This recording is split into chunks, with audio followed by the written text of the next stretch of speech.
لب پھول دہن پھول زخم پھول پتن پھول، اور کیا بات رضا اس چمنستان کرم کی، زہرا ہے کلی جس میں حسین اور حسن پھول۔ کرو مدح اہل دول رضا، پڑے اس بلا میں میری بلا، میں گدا ہوں اپنے کریم کا میرا دین پارے نہ رہی۔ محترم سامعین، آئیے کچھ سننے اور سنانے سے پہلے گنبد خضرا میں آرام فرمانے والے آقا و داتا، مدینے کے تاجدار، دونوں عالم کے مالک و مختار، ہم غریبوں کے غمگسار، سیدی ابرار و خیار، شہنشاہ ذی وقار، رحمت للعالمین، طٰہٰ و یاسین، انیس بے کسا، چارہ ساز دردمندہ، کونین میں سب سے انوکھے اور نرالے، دائی حلیمہ کی گود کے پالے، سیدہ آمنہ کے راج دلارے، حضرت عبداللہ کے جگر پارے، یعنی حضور احمد مصطفیٰ محمد مصطفیٰ صلی اللہ علیہ وسلم کے دربار عالی میں اپنی غلامی کا ثبوت دے اور بابا سے بلند درود پاک پڑھنے۔ اللہم صلی علی سیدنا شفیعنا حبیبنا کریمنا مولانا محمد بارک صلو علیہ صلاۃ و سلام علیک یا رسول اللہ صلی اللہ تعالی علیہ وسلم۔ محترم سامعین، تمام تر علماء کرام ممبر رسول پہ تشریف فرما ہے۔ حضرت قاری افضل حسین صاحب قبلہ اور بلبل باغ مدینہ حضرت مولانا شاہ عالم رضوی صاحب قبلہ اور نقیب اہل سنت حضرت مولانا شعیب رضا صاحب قبلہ تشریف فرما ہے۔ ان سب حضرات کے دعاؤں کا سہارا لیتے ہوئے میں تو تین شعر آپ کی سماعتوں کے حوالے کرتا ہوں، ذرا محبت کے ساتھ بول دے یا رسول اللہ، اپنے ہاتھوں کو اٹھا کر بول دے یا حسین۔ میں ایک شعر پڑھتا ہوں، توجہ کے ساتھ سنیں، انشاءاللہ ضرور مچل جائیں گے۔ کسی شاعر نے کہیں خوب کہا، ملے گی جنت پیے گا کوثر کہ قبر میں اس کو ہی چین ہوگا۔ ملے گی جنت پیے گا کوثر کہ قبر میں اس کو ہی چین ہوگا، اور نماز اس کی قبول ہوگی کہ جس کے دل میں حسین ہوگا۔ نماز اس کی قبول ہوگی کہ جس کے دل میں حسین ہوگا۔ محترم سامعین، ابھی میں نے جس آیت کریمہ کی تلاوت کرنے کا شرف حاصل کیا، اللہ رب العزت قرآن عظیم میں ارشاد فرماتا ہے، وَلَا تَقُولُوا لِمَن يُقْتَلُ فِي سَبِيلِ اللَّهِ أَمْوَاتٌ بَلْ أَحْيَاءٌ وَلَٰكِن لَّا تَشْعُرُونَ، یعنی جو اللہ کی راہ میں قتل کیے جاتے ہیں اور زندہ ہیں، انہیں مردہ مت کہو اور ان کی زندگی کا تمہیں شعور نہیں۔ قرآن کہتا ہے جو اللہ کی راہ میں مارے جائے، جو خدا کی راہ میں شہید کر دیے جائے، جو خدا کی راہ میں قتل کر دیے جائے، انہیں مردہ گمان نہ کرو، بلکہ وہ زندہ ہے، لیکن تمہیں ان کی زندگی کا شعور نہیں، لیکن تمہیں ان کی زندگی کا سمجھ نہیں۔ محترم سامعین، قرآن کہہ رہا ہے کہ جو خدا کی راہ میں قتل کیے گئے وہ زندہ ہے، انہیں مردہ گمان مت کہو، بلکہ وہ زندہ ہے۔ اب آج جو میں آپ کو بتانا یہ چاہتا ہوں، اس کا مطلب یہ ہوا جو خدا کی راہ میں قتل کیا جائے وہ زندہ ہے، وہ کبھی مرتا نہیں ہے۔ اس کا مطلب یہ ہوا امام حسین نے کربلا کے میدان میں اپنی گردن کو کٹوا لیا، یعنی قاسم کی جوانی کربلا کے رن میں قربان ہو گئی، عباس علمبردار کے بازو کربلا کے رن میں کٹ گئے، علی اصغر کی معصومیت کربلا کے رن میں چھین لی گئی، علی اکبر کا وقار کربلا کے رن میں بکھر گیا ہے۔ محترم سامعین، ان لوگوں نے اپنی جانوں کو قربان کیا ہے، اور قرآن کہتا ہے جو اللہ کی راہ میں مارے جائے، جو خدا کی راہ میں قتل کیے جائے، جو خدا کی راہ میں شہید کر دیے جائے، وہ زندہ ہے، انہیں مردہ مت گمان کرو، بلکہ وہ زندہ ہے، لیکن تمہیں ان کی زندگی کا شعور نہیں۔ اب یہ قرآن جو کربلا کے رن میں سب تن سے جدا ہے، حسین کو قرآن زندہ کہہ رہا ہے، عباس علمبردار کے بازو تن سے جدا ہے، حسین ان کو زندہ کہہ رہا ہے، علی اصغر کی معصومیت چھین لے گئی، حسین ان کو زندہ کہہ رہا ہے، قاسم کی جوانی کربلا کے رن میں کٹ گئی ہے، حسین ان کو زندہ، قرآن ان کو زندہ کہہ رہا ہے، اور قاسم علی اکبر کربلا کے رن میں قربان کر دیے گئے، حسین اسے قرآن زندہ کہہ رہا ہے۔ محترم سامعین، ذرا توجہ کے ساتھ سننا، قرآن تو ان لوگوں کو زندہ کہہ رہا ہے، مگر قرآن زندے کو بھی مردہ کہہ رہا ہے۔ ارے زندہ ہونے کی پہچان پہچان یہی ہے, زندہ ہونے کی علامت یہی ہے کہ جو زندہ رہتا ہے وہ کھاتا بھی ہے, پیتا بھی ہے, سوتا بھی ہے, جاگتا بھی ہے, اٹھتا بھی ہے, بیٹھتا بھی ہے, چلتا بھی ہے, پھرتا بھی ہے, وہ حرکت کرتا ہے. اس کی زندہ ہونے کی علامت یہی ہے وہ کھاتا بھی ہے, زندہ ہونے کی علامت یہ ہے کہ وہ پیتا بھی ہے, زندہ ہونے کی علامت یہ ہے کہ یعنی وہ چلتا پھرتا ہے. قرآن کو ابو جہل کو زندہ کہا ہے, قرآن نے ابو لہب کو, قرآن نے ابو جہل کو مردہ کہا ہے, قرآن نے ابو لہب کو مردہ کہا ہے, قرآن نے عتبہ کو مردہ کہا ہے, قرآن نے شیبہ کو مردہ کہا ہے, قرآن نے ان تمام کو مردہ کہا. آخر کیوں مردہ کہا؟ ارے یہ تو کھاتے بھی ہے, پیتے بھی ہے, یہ تو سوتے بھی ہے, یہ تو جاگتے بھی ہے, یہ تو چلتے بھی ہے, یہ تو پھرتے بھی ہے. اور زندہ ہونے کی یہی علامت ہے, زندہ ہونے کی یہ پہچان ہے, زندہ ہونے کی یہی دلیل ہے, زندہ ہونے کی یہ ثبوت ہے کہ اس کی فٹنس, اس کی باڈی میں طاقت ہوتی ہے, اس کے یعنی فٹنس میں, یعنی اس کے باڈی میں فٹنس بھی ہوتی ہے, اس کے جگر میں خون ہوتا ہے, اس کے جسم میں روح ہوتی ہے. اور زندہ ہونے کی یہ علامت ہے, زندہ ہونے کی یہ پہچان ہے جو وہ چلتا پھرتا ہے.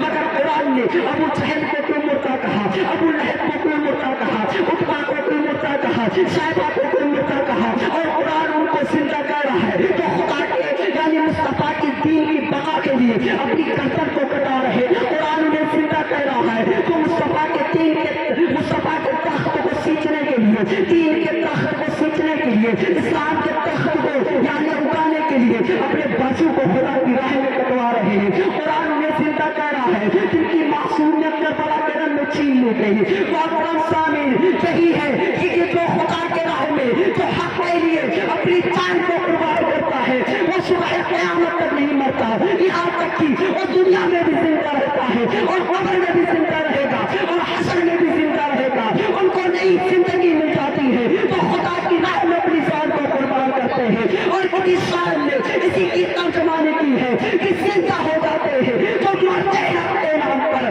اللہ اللہ, موت کو کس نے مسیحا کر دیا. ہو جاتے ہیں جو مرتے ہیں حق کے نام پر. اللہ اللہ, موت کو اس نے مسیحا کر دیا. ارے حسین نے اپنی گردن کو کربلا کے رن میں کٹا لی گئے ہیں. محترم سامعین, کیا ایک سوال پیدا ہوتا ہے جب حسین اپنی گردن کو کربلا کے میدان میں کٹا رہے تھے, جب حسین کا سر سے جدا کیا جا رہا تھا تو کسی نے نہیں دیکھا تھا. ہر خطیب خطابت کے میدان میں آ کر کے اس کو بیان کر رہا ہے کہ عباس علم کردار کے پاس کربلا کے رن میں کر گئے ہیں. علی اکبر کی جماعت, علی اکبر کو قربان کر دیا گیا. علی اصغر کی معصومیت کربلا کے رن میں چھین لی گئی ہے. قاسم کی جوانی کربلا کے رن میں کٹ گئی ہے, مگر کسی نے اپنے آنکھوں کو, کسی نے اپنی آنکھوں سے نہیں دیکھا. آج کتابیں پڑھ کر کے ہم بول رہے ہیں, آج کتابیں سمجھ کر کے ہم بول رہے ہیں, آج لوگوں سے سن کر کے ہم بتا رہے ہیں کہ کربلا کے بندے یعنی فاطمہ کے لال کو, فاطمہ کا لال کے گردن کو سرطان سے جدا کر دیا گیا. آج ہم کتابیں پڑھ کر کے بول رہے ہیں کہ قاسم کی جوانی کربلا میں قربان کر دی گئی. آج ہم کتابیں پڑھ کر کے بول رہے ہیں کہ علی اصغر کی معصومیت کربلا کے رن میں چھین لی گئی. محترم سامعین, مگر واقعی میں حسین نے کربلا کے رن میں اپنے گردن کو کٹا لیا ہے, مگر واقعی میں حسین نے اپنے آپ کو قربان کر دیا ہے مصطفیٰ کے دین کے لیے. مگر واقعی میں حسین نے رسول کی حرمت کے لیے اپنے خاندان کو کربلا میں قربان کیا ہے. مگر واقعی میں علی اصغر کی معصومیت چھین لی گئی ہے. مگر واقعی میں علی قاسم کی جوانی کربلا کے رن میں کٹی ہے. مگر واقعی میں علی اکبر کو قربان کر دیا گیا ہے کربلا کے رن میں. شہر والوں کا پیار کٹا ہے کربلا کے رن میں, شہر والوں کا ساتھ اٹھا ہے کربلا کے رن میں. اور خطیب خطابت کے میدان میں آ کر کے پیار کرتا ہے. سینے پہ ہاتھ لگا کے سوچو, نہ آپ نے دیکھا ہے نہ میں نے دیکھا ہے. اس طریقے کے سوال اٹھتے ہیں, اس طریقے کے سوال پوچھتے ہیں, اعتراض کرتے ہیں اور اسے اس پہ اعتراض کرتے ہیں. پوچھنے والے پوچھتے ہیں, جب کسی نے نہیں دیکھا تو کعبے کے سامنے بولتے ہو تو میں کہتا ہوں حسین کو کٹتے ہوئے کسی نے دیکھا ہے, علی اکبر کو قربان ہوتے ہوئے کسی نے دیکھا ہے, علی اصغر کو قربان ہوتے ہوئے کسی نے دیکھا ہے, قاسم کی جوانی کرتے ہوئے کسی نے دیکھا ہے. ارے علی پہ زمین پہ سر کٹایا ہے, فاطمہ کے پیاروں نے اور قتل ہو کے دیکھا ہے. عرش کے ستاروں نے زمین پہ سر کٹایا ہے, فاطمہ کے پیاروں نے اور قتل ہوتے دیکھا ہے عرش کے ستاروں میں اور کربلا کے سروں سے یہ صدائیں آتی ہے، ارے خلد کو خریدا ہے فاطمہ کے پیاروں میں، کربلا کے سروں سے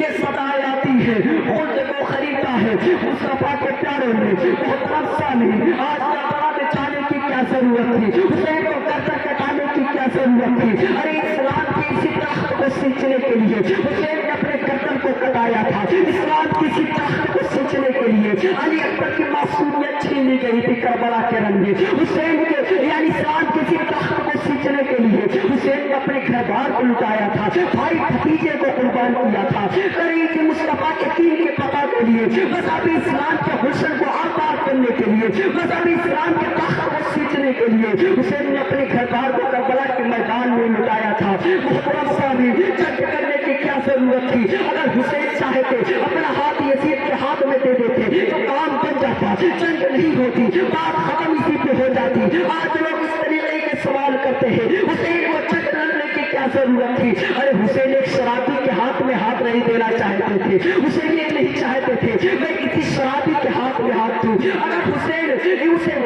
یزید کے ہاتھ میں اپنا ہاتھ دے دیتے تو یزید یعنی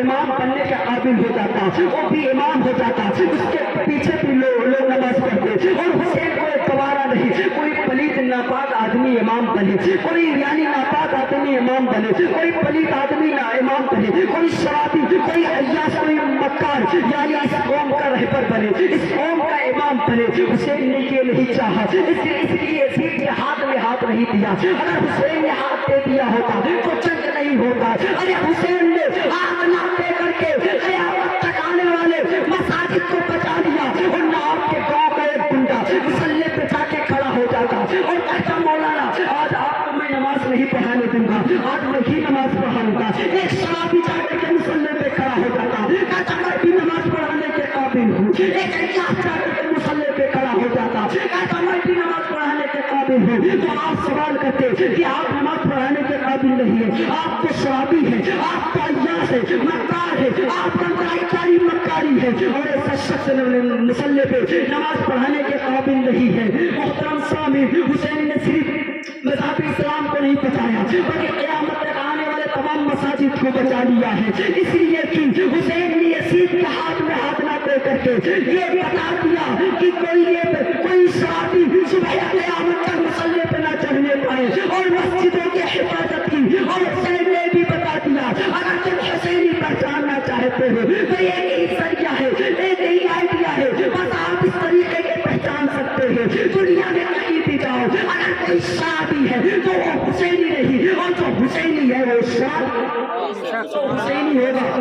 کبھی شراب نہیں پیے گا، جو حسینی ہوگا وہ کبھی شراب کو ہاتھ نہیں لگائے گا۔ اور حسین نے بتا دیا جو شراب پیے گا سمجھ لینا وہ حسینی نہیں ہے، اور جو شراب نہیں پیے گا سمجھ لینا وہ حسینی ہے، اور جو شراب نہیں پیتے ہیں انہیں کی یہ حسینی ہونے کی پہچان بھی ہے۔ محترم سامعین، میں آپ کو بتانا یہ چاہتا ہوں میرے آقا صلی اللہ علیہ وسلم حسین سے کس قدر محبت کرتے تھے، حسین سے کس قدر پیار کرتے تھے، حسین سے کس قدر ان کو عشق تھی، حسین سے کس قدر ان کو الفت تھی کہ آقا حسین صلی اللہ علیہ وسلم یعنی میرے آقا صلی اللہ علیہ وسلم حسین کو کبھی تکلیف میں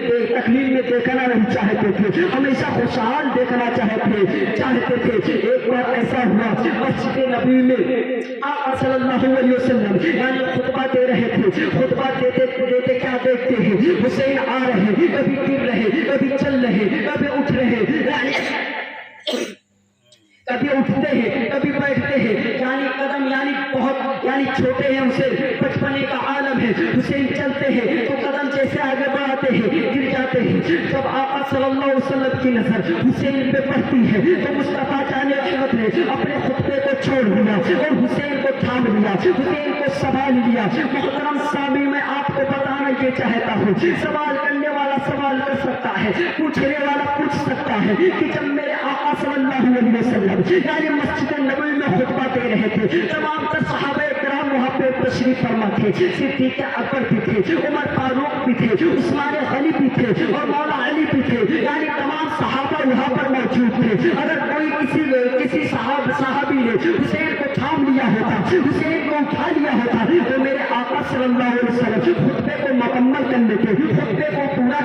چاہیے، یعنی خطبہ چھوڑنے کی ضرورت نہیں پڑتی۔ اگر ایسے تھے آپ نے حسین کو گرتے ہوئے دیکھا، اگر حسین کا ہاتھ نہیں تھاما، آپ نے حسین کو گرتے ہوئے دیکھا، اگر حسین کو سنبھالا نہیں، آپ نے حسین کو گرتے ہوئے دیکھا، اگر حسین کو پکڑنے کی کوشش نہیں کی، اے عمر آپ نے بھی حسین کو گرتے ہوئے دیکھا تھا، آپ کو تو اٹھا لینا چاہیے۔ اے عثمان غنی آپ نے بھی حسین کو گرتے ہوئے دیکھا تھا، آپ کو تو اٹھا لینا چاہیے۔ اے علی آپ نے بھی اپنے بیٹے کو گرتے ہوئے دیکھا تھا، آپ کو بھی حسین کو اٹھا لینا چاہیے، مگر آپ نے بھی حسین کو نہیں اٹھایا۔ صدیق اکبر نے بھی حسین کو گرتے ہوئے دیکھا مگر حسین کو نہیں اٹھایا۔ عمر فاروق نے بھی حسین کو گرتے ہوئے دیکھا مگر حسین کو نہیں اٹھایا۔ یعنی عثمان غنی نے بھی حسین کو گرتے ہوئے دیکھا مگر حسین کو نہیں اٹھایا۔ مولا علی نے بھی حسین کو گرتے ہوئے دیکھا مگر حسین کو نہیں اٹھایا۔ میرے آقا جب دیکھتے حسین کو گرتے ہوئے تو خطبے کو چھوڑ کر کے حسین کو تھام لیتے ہیں، حسین کو سینے سے لگا لیتے ہیں، چومنے لگتے ہیں، یعنی سینے سے حسین کو لگا لیتے ہیں،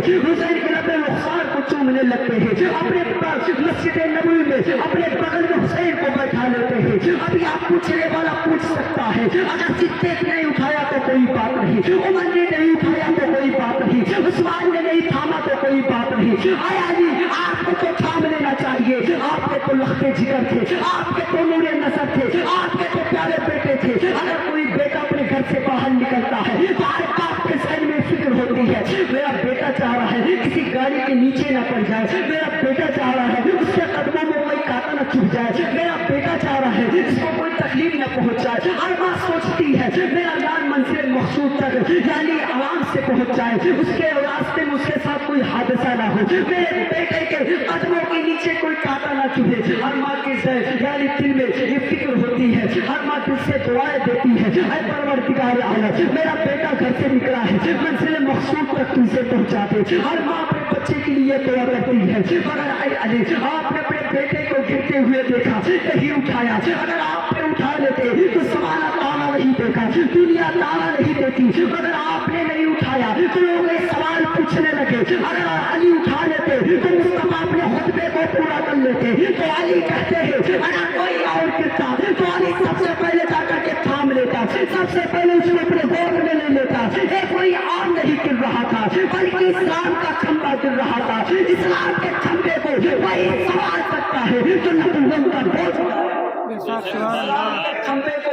وہی سنبھال سکتا ہے جو نبوت کا بوجھ اٹھایا ہو۔ محترم سامعین وہی امام حسین آج آقا صلی اللہ علیہ وسلم یعنی امام حسین کو تھام رہے ہیں، اور اب وہی امام حسین کبھی علی اصغر کے لاشوں کو تھام رہے ہیں، کبھی علی اکبر کو تھام رہے ہیں، کبھی قاسم کو کربلا کے من میں تھام رہے ہیں، یعنی سب کو اب حسین سہارا دے رہے ہیں، سب کو اب حسین تھام رہے ہیں۔ پہلے آقا صلی اللہ علیہ وسلم حسین کو تھام رہے تھے، اب حسین سب کو کربلا کے رن میں سہارا دے رہے ہیں۔ محترم سامعین اسلام مٹ رہا تھا بچایا حسین نے، اور بچتا ہوا چراغ چلایا حسین نے، بھائی بھتیجے بیٹے کو قربان کر دیا، لاشا خود ہر ایک کا اٹھایا حسین نے، اللہ نے مسوق سجدہ پیش کر دیا، سر کٹ دیا تو سر نہ اٹھایا حسین نے، کٹوا دیا گلے کو مگر تاج میں آخر باطل کے آگے سر نہ جھکایا حسین نے، کٹوا دیا گلے کو مگر تاج میں آخر باطل کے آگے سر نہ جھکایا حسین نے۔ پھر کسی شاعر نے کہا خوب کہا ہے ارے آئینے مسیحت کا سلاسا ایسا جس کے قدموں میں ہے تو سو پیاسا ایسا،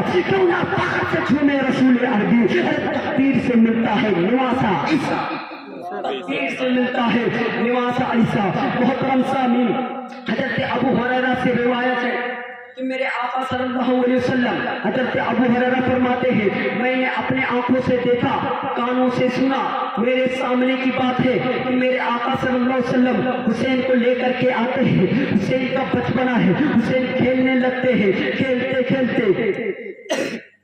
یعنی آقا کے قدموں پہ اپنا قدم رکھ دیتے ہیں، آقا کے پاؤں پہ اپنا پاؤں رکھ دیتے ہیں۔ میرے آقا صلی اللہ علیہ وسلم فرماتے ہیں اے حسین میرے اوپر چڑھ جاؤ اور اوپر آؤ، تیرا حکم دیتے ہیں۔ حسین مصطفیٰ جان رحمت کے جس میں اطہار پہ چڑھ جاتے ہیں، چڑھنے کے بعد میں میرے آقا صلی اللہ علیہ وسلم دعائیں کرتے ہیں اے پروردگار عالم میں حسین سے محبت کرتا ہوں، تو بھی حسین سے محبت کر، اور اس سے تو محبت کر تو حسین سے محبت کرتے ہیں، اور جو حسین سے محبت کرے تو اس سے بھی محبت فرما، اور جو اس سے محبت کرے تو اس سے بھی محبت فرما۔ میرے آقا صلی اللہ علیہ وسلم نے فرمایا اور میرے آقا نے فرمایا الحسین منی وانا من الحسین، میں حسین سے ہوں اور حسین مجھ سے ہے۔ محترم سامعین، میں آپ کو بتانا چاہتا ہوں کہ کس قدر میرے آقا صلی اللہ علیہ وسلم حسین سے پیار کرتے تھے، کس قدر محبت کرتے تھے۔ میں آپ کو بتانا یہ چاہتا ہوں میرے آقا صلی اللہ علیہ وسلم ایک چادر کو لیتے ہیں،